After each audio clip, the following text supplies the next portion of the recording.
Hello, all. Welcome back to another video.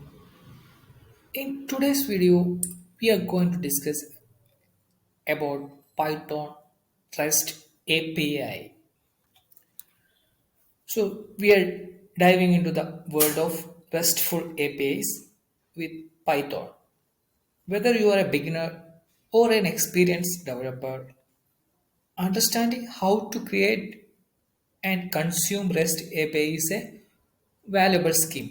You know that almost all projects require data transfer. So we'll explain the fundamentals and provide practical examples. Let's get started.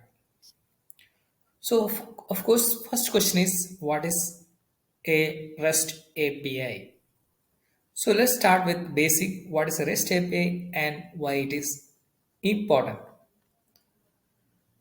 So a REST API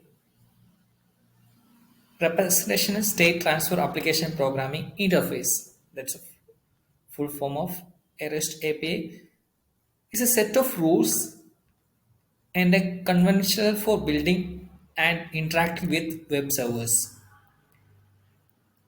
It allows you to request and exchange data with web servers in a standardized way.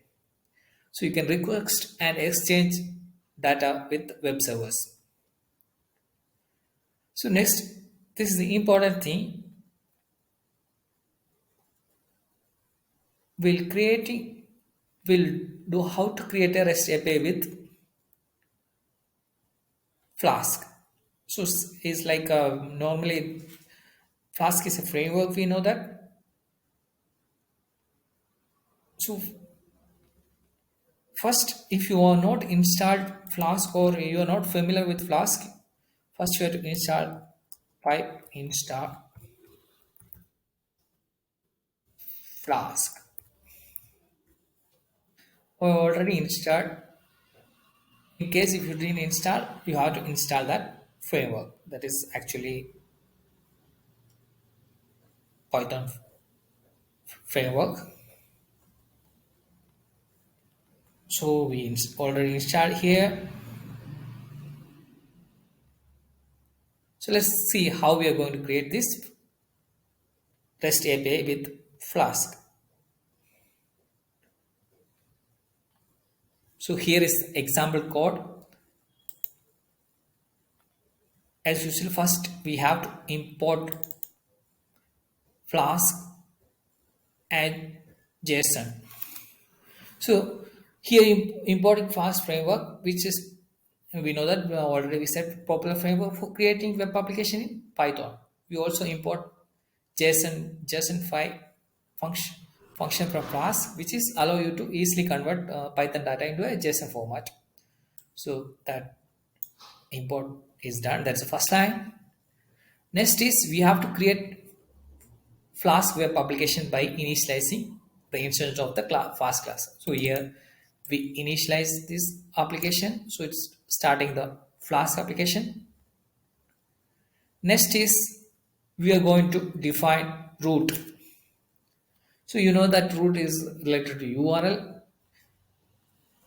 So this is a decorator that define a root for the Flask application. In this case, it specifies the root name. Here we are specifying items. So in other case, you can see something like anything you can give. This is actually URL followed by the base URL.